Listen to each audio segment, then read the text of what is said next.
শরীফুল ইসলামের ইয়র্কার ঠেকাতে গিয়ে হাঁসফাঁস হার্দিক পান্ডিয়ার, হাতে ব্যথাই পেলেন ভারতের তারকা অলরাউন্ডার। প্রস্তুতির শেষ সুযোগ বাংলার, মঞ্চটা শক্তিশালী ভারতের বিপক্ষে নিজেদের প্রমাণ করার।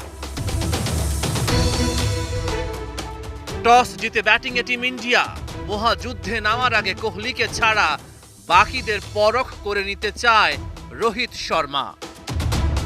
শরীফুল ইসলামের আগুনের গোলা, সঞ্জু স্যামসন উত্তর দিতে পারলেন না।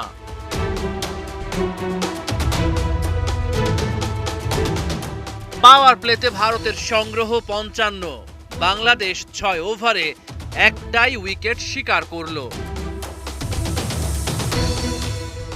বল হাতে নিজেকে প্রমাণ করলেন মাহমুদুল্লাহ, রিয়াদের ভেরিয়েশনে খেই হারালেন রোহিত শর্মা।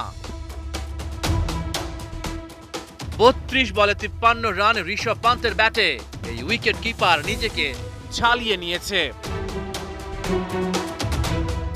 চমৎকার বোলিং করেন শেখ মেহেদী, ৪ ওভারে ২২ রান খরচায় একটা উইকেট শিকার করেন তিনি।